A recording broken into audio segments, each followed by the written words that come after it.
اگر ہمیں کوئی شخص کہتا ہے کہ شب برات کو اٹھ کے نفل نہ پڑھو تو بھائی نفل ہم نے پڑھنے اللہ کی رضا کے لیے، ہمیں کسی بندے سے ڈگری لینے کی ضرورت نہیں، نہ تو ہمارے اور رب کے درمیان معاذ اللہ کوئی وسیلہ ہے کہ تو کہے گا تو پڑھیں گے، جب دل کرے گا پڑھیں گے، اور جتنے دل کرے گا پڑھیں گے۔ ہم تو نفل کہہ رہے ہیں اس کو، ہم نے کب کہا ہے ضروری ہے جو عشاء پڑھ کے سو جائے فجر تک سویا رہے، ہم اس کو گناہگار نہیں کہہ رہے، لیکن یہ ضرور کہیں گے کہ گولڈن چانس مس کر دیا اس نے، چانس مس کیا ہے، یہ تو اللہ کی رحمت کا موقع تھا۔ حضرت سیدہ عائشہ صدیقہ رضی اللہ تعالی عنہ ارشاد فرماتی ہیں کہ شعبان کی 15ویں رات تھی، یعنی شب برات کی رات، فرماتی ہیں شعبان کی 15ویں رات تھی، میں نے اچانک نظر ڈالی تو حضور میرے بستر میں تھے، پھر میری نظر پڑی تو حضور نہیں تھے، میرے دل میں گمان آیا، خیال آیا کہ شاید کسی اور زوجہ کی طرف حضور کا میلان تباہ ہو گیا ہو، وہاں تشریف لے گئے ہوں۔ فرماتی میں اٹھی باہر گئی تو نبی کریم علیہ السلام جنت البقیع میں تھے، قریب ایک جگہ پہ حضور دعائیں مانگ رہے تھے۔ فرماتے میں گیا تو حضور فرمانے لگے ابو بکر کی بیٹی تو نے کیا گمان کیا کہ اللہ کا رسول تیری حق تلفی کرے گا؟ عرض کی حضور آپ مالک ہیں، کہیں اور جانا چاہیں تو میری طرف سے پابندی نہیں۔ کہتی ہے وہاں کھڑے کھڑے میرے رسول کریم نے بیان فرمایا، یہ ترمذی کے لفظ ہیں، حضور نے فرمایا عائشہ یہ شعبان کی 15ویں رات ہے، مدینے میں سب سے زیادہ بکریاں بنو کلب کا قبیلہ پالتا تھا، فرمایا آج کی رات بنو کلب کے قبیلے کی بکریوں کی تعداد کے مطابق اللہ میری امت کے لوگوں کی بخشش فرما دے گا۔ یہ وہ رات ہے۔ جناب عائشہ صدیقہ رضی اللہ تعالیٰ عنہ نے بات رات کو سنی تنہائی میں نبی پاک سے، رات کو تنہائی میں حضور سے سنی، سویرے جناب عائشہ نے کل امت کو بتائی۔ اگر یہ بات اہمیت والی نہ ہوتی تو بی بی صاحبہ آگے روایت کرتی، یہ کتابوں میں آتی، یہ لوگوں کو بتاتی۔ حضرت عائشہ نے روایت کیا اور مولا علی شیر خدا نے تو کھل کے کہا، ابن ماجہ میں حضرت علی سے پیار کرنے والوں کے لیے الگ عنوان، مولا علی نے کھل کے فرمایا شعبان کی 15ویں رات کو رات عبادت کرنا اور سویرے روزہ رکھنا۔ حضرت علی کے لفظ بائی نہیں سیاستہ میں، رات کو عبادت کرنا، دن کو روزہ رکھنا۔ ویسے تو رب کریم ہر روز تہجد کے وقت پہلے آسمان پر نزول اجلال فرماتا ہے اور لوگوں کو فرماتا ہے کوئی بخشش مانگنے والا؟ اور فرمایا ہر روز تہجد کے وقت یہ اعلان ہوتا ہے، پر شب برات کو نا شروع رات سے یہ اعلان شروع ہو جاتا ہے۔ ادھر دیکھو میری طرف، مغرب سے اعلان شروع ہو جائے گا۔ اللہ کرے آپ کو سمجھ آئے، اللہ کرے آپ کو، اور بھائی یہاں بار لوٹ سیل لگ جائے، یہاں ابھی سیل لگ جائے، 5000 والا جوڑا 1500 میں تو رش ختم ہوگا۔ اور بھائی اگر یہ لگ جائے، چلو یہ تو دور کی بات ہے نا، ہم تو لنگر والے لوگ ہیں، اگر لنگر کا اعلان ہو جائے یہ بڑا تگڑا ہے، بڑا تگڑا۔ ہمارے ہاں تو شادی کی روٹی کھلتی ہے تو لوگ آخری روٹی سمجھ کے کھاتے ہیں، شاید اللہ ماشاءاللہ یہ آخری ہے، اس کے بعد نہ ملے گی۔ جب اعلان ہوتا ہے اور دعوت ہوتی ہے کہ کھلا ہے جی کھاؤ، کیا حشر ہوتا ہے، کیا انداز ہے۔ مولا علی شیر خدا حدیث روایت کرتے ہیں، رنگ کیا ہے؟ فرمایا باقی راتوں میں نا تھوڑا سا پیکج ہوتا ہے، تھوڑا سا، آخری حصے میں رات کے شب برات کو نا رات چڑھتے ہی اللہ پہلے آسمان پر جو اس کی شان کے لائق ہے نزول جلال فرماتا ہے، اور پہلا جملہ یہ فرماتا ہے کوئی معافی مانگنے والا؟ اللہ کرے آپ کو سمجھ آئے، یعنی معافی دینے والا کہہ رہا ہے چلو آؤ ادھر، آؤ ذرا معافی مانگو، میں معاف کرنے آیا ہوں، مانگو معافی، ہے کوئی معافی مانگنے والا؟ معاف کر دیں گے۔ اور آپ فرماتے ہیں ہے کوئی رزق مانگنے والا؟ وہ جو بڑی درخواستیں دیتے پھرتے ہیں نا مختلف اداروں میں، وہ ایک درخواست نا کل شب برات والی رات بھی دیں۔ اللہ کرے آپ کو سمجھ آئے۔ وہ جو کہتے ہیں نا بڑی بڑی کمپنیوں میں نے اپلیکیشن جمع کرائی ہے تو کہیں کام نہیں بن رہا تو نسخہ دے رہا ہوں، ایک اپلیکیشن کل رات بھی جمع کراؤ انشاءاللہ کام بن جائے گا۔ اور میں نہیں کہہ رہا، مولا علی شیر خدا فرما رہے ہیں، اور وہ خود نہیں فرما رہے، وہ نبی پاک کا فرمان نقل کر رہے ہیں، اور وہ رسول اللہ صلی اللہ علیہ وسلم کی بات نہیں بیان کر رہے، وہ کہتے ہیں رب فرماتا ہے کوئی روزی مانگنے والا؟ سارے سیٹھوں، نوابوں، جاگیرداروں کے پاس جا جا کے تھک گئے ہو، ایک دن میرے کہنے پر، ایک رات، ایک دیہڑی ذرا شب برات والی لگا کے تو دیکھو، پر شرط یہ ہے کہ یقین کامل ہو، ارادہ یہ، مطلب اللہ معاف کرے، آپ نے ناراض نہیں ہونا، لیکن وہ ماحول اس طرح کا ہے کہ شب برات کو ایک دو ساتھی کو کہا رات کو عبادت کر کہتے جی وہ تو ٹھیک ہے پر سویرے چھٹی نہیں، کام کرنا ہے. یعنی رب کہہ رہا ہے کہ تو آ جا شب برات کی رات، جو مانگے گا وہ تجھے، لیکن یہ ادھر نہیں توجہ کر رہا. یہ کہتا ہے سویرے 10 بجے دکان نہ کھلی تو مشکل ہو جائے گی، دفتر نہ گیا تو حالات آپ دیکھیں ذرا. اب جب یقین اس طرح کا ہو تو پھر تو میں ساری زندگی اداروں میں درخواستیں دینی ہیں. پھر آپ جیسا آپ کا مزاج ہوگا، اللہ تعالیٰ تو بندے کے گمان کے قریب ہے. تو میرے رسول پاک علیہ السلام نے ہمیں یہ میسج دیا، پیغام دیا، فرمائے اس رات جو اولاد مانگے گا رب اسے بھی عطا فرمائے گا. اس رات جو اللہ سے بخشش مانگے گا اللہ اسے بھی دے گا. اس رات جو رب کریم سے عزت مانگے گا اللہ اسے بھی عطا کرے گا.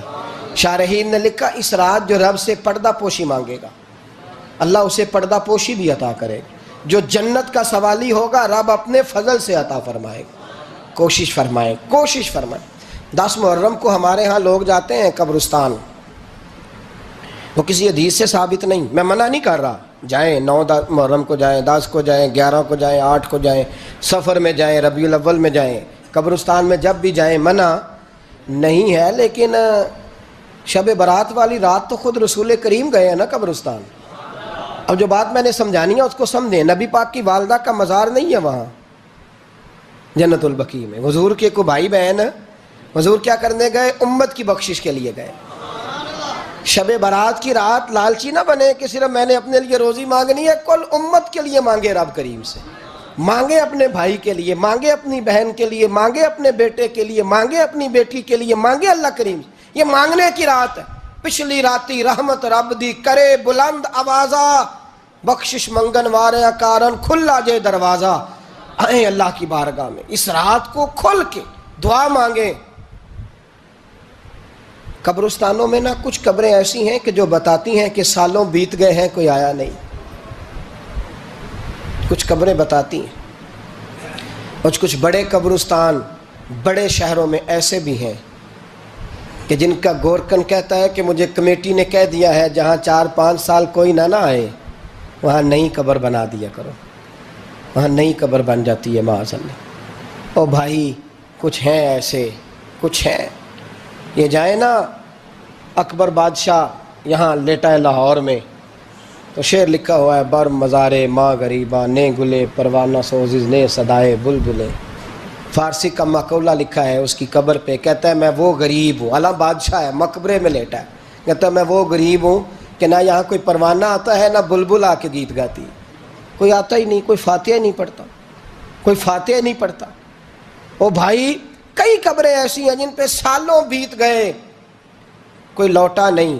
اور مشکات میں حدیث ہے میرے نبی کریم علیہ السلام نے فرمایا جو قبر میں ہوتا ہے وہ تو اس آدمی کی طرح ہے جو دریا میں ڈوب رہا ہے اور وہ انتظار کر رہا ہے کہ میرا بیٹا میرے لیے دعا مانگے، میری بیٹی دعا مانگے. پر بیٹے کو تو 27 سال ہو گئے، ملک سے باہر ہے. کاغذ بنے گے تو ابے کی قبر پہ آئے گا نا، اس کے تو کاغذات ہی نہیں مکمل ہو رہے. وہ بیٹے کو تو مشکل ہے بڑی، وہ تو کاغذات نہیں بن رہے. وہ تو دولت کا مطالبہ پورا ہوگا تو جب ہی وہ کام ہوگا نا. انتظار ہو رہا ہے قبروں میں میرا بیٹا دعا کرے، میرا بھائی دعا کرے. اور اگر بچہ دفن ہے تو وہ کہتا ہے میری ماں دعا کرے، میرا باپ دعا کرے.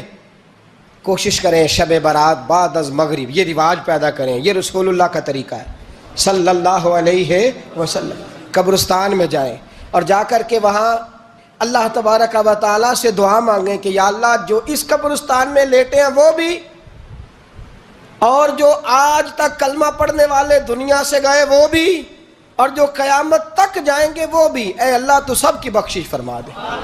اللہ کی رحمت کو محدود نہ کریں کہ صرف مجھے بخش دے، اسے کہیں یا اللہ کل کی بخشش فرما. ساری امت کے لیے دعا کریں. شب برات کی رات نفل پڑھیں.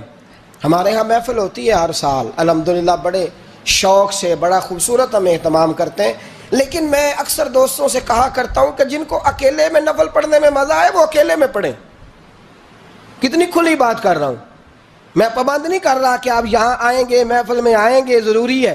بھئی آپ کو اکیلے میں مزہ آتا ہے نا. کچھ لوگ تنہائی میں ہوں تو دل زیادہ لگتا ہے، وہ تنہائی میں کریں اللہ اللہ کوئی عرض نہیں. لیکن کچھ ایسے ہیں کہ نعت سنتے ہیں تو دل نرم ہوتا ہے، تقریر سنتے ہیں تو دل نرم ہوتا ہے. تو جن کا اس طرح نرم ہوتا ہے وہ مسجد میں آئے, بات سنیں. کچھ کو سب کے بیچ بیٹھ کے رونا آتا ہے. حضرت سعدی شیرازی فرمایا کرتے تھے کچھ لوگوں کے آنسو مجھے رلا جاتے ہیں. فرماتے ہیں کچھ کی آنکھیں دیکھ کے رو پڑتا ہوں, لہٰذا میں جب بھی ذکر کرتا ہوں محفلوں میں بیٹھ کے کرتا ہوں. تنہائیوں میں مجھ سے نہیں ہوتا, تو جس سے نہیں ہوتا وہ آئے نا, مسجد میں آئے, رات عبادت کریں. کل مغرب سے پہلے پہلے کام سمیٹ لیں سارے, اور مغرب کے بعد, یہ رات شروع ہوگی مغرب کے بعد, ایک چھٹی کر لو اللہ رسول کے لیے. کر لیں گے انشاءاللہ تعالی ایک چھٹی. اور توبہ کی رات ہے یہ, توبہ کرنی ہے. توبہ کس کو کہتے ہیں؟ توبہ کا معنی ہے پچھلے گناہ پر پچھتانا, شرمسار ہونا. کہتے نہیں اے کاش میں نہ کرتا, اور وہ لفظوں میں نہیں, جملوں میں نہیں, توبہ رٹی رٹائی نہیں, شرمسار ہونا اور آئندہ گناہ نہ کرنے کا پکا ارادہ کرنا, اس کا نام توبہ ہے. دیکھیں اللہ تعالیٰ فضل کرے, میں نے پچھلے سال کہا تھا پھر کہتا ہوں, مسجدوں سے نا شب برات کی رات, شب قدر کی رات چیخوں کی آوازیں آتی ہیں, لوگ اتنا روتے ہیں نا. رونا چاہیے, کم روتے ہیں زیادہ رونا چاہیے. لیکن سوال یہ ہے کہ اتنا زیادہ لوگ شب برات کی رات روتے ہیں, کیا پھر سویرے بددیانتی ختم ہو جاتی ہے؟ جو رات مسجد میں کھل کے رو کے آیا ہے اس کا پروگرام ہے نا کہ اب ملاوٹ کبھی نہیں کرے گا, اب گاہکوں سے جھوٹ کبھی نہیں بولے گا, اب وہ بددیانتی کا معاملہ کبھی نہیں کرے گا. لیکن رات روتا بھی رہے اور سویرے پروگرام یہ ہو کہ میں نے پھر لوگوں کو فریب دینا ہے, داؤ لگانا ہے, تو اس نے توبہ کیا رات کے, یہاں بس یہ ایکٹنگ کر کے لوٹ آیا ہے. یعنی بڑی سجا بنا کر کے, سوار کر کے رات توبہ کی. کیا مطلب ہے توبہ کا؟ کہ توبہ آپ نے کی. حضرت حسن بصری سے کسی نے کہا توبہ کیا ہے؟ فرمانے لگے توبہ یہ ہے کہ جس گلی سے رب نے تجھے منع کیا ہے دوبارہ پھر تو اس گلی میں نظر نہ آئے, تو نظر ہی نہ آئے. اور جس جگہ جانے کا رب نے تجھے حکم دیا ہے پھر تو دوبارہ وہاں سے غیر حاضر نہ ہو. اگر یہ پروگرام ہی نہیں, ارادہ ہی نہیں. بچے ایک دو مجھے کہنے لگے کل حضرت صاحب توبہ کے موضوع پر ہم نے گفتگو کرنی ہے, تو کوئی باب بتائے کہاں پہ ہے. کچھ بچے شاگرد ہیں, کچھ مسجدوں میں جمعہ پڑھاتے ہیں. ایک نے مجھ سے کہا, تو میں نے کہا بیٹے پہلے مسجد میں جاؤ, 2 نفل پڑھو, توبہ کرو, توبہ کا ارادہ بناؤ. یہ رسم نہیں ہے. وہ نعت خواں بھی تو توبہ کر لینا جو شب برات کے دن لوگوں کو توبہ کرانے آیا ہے اور 25,000 کا سودا کر کے آیا ہے. تو آج اس کام سے تو توبہ کرنا, یہ نوٹ پھکوانے سے تو توبہ کرنا. یہ رسم ہے. ساری رات توبہ توبہ توبہ توبہ, یہ کیا معنی ہے اس کا؟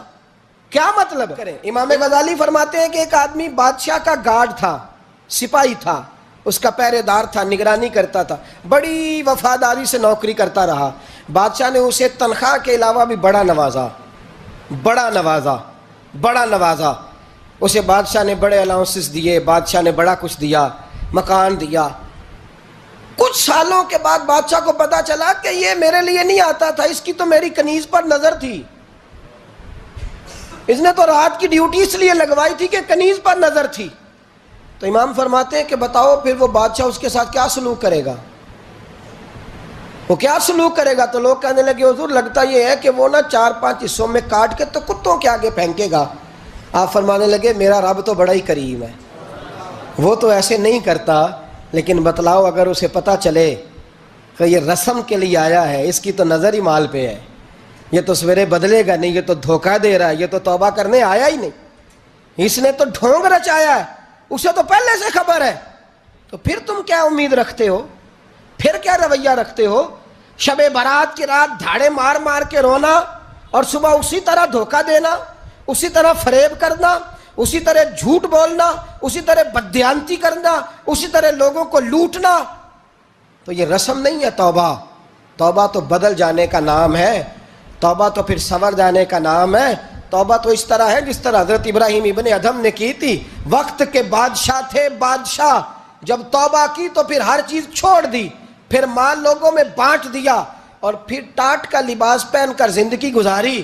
لوگوں نے کہا حضور یہ تبدیلی ہے.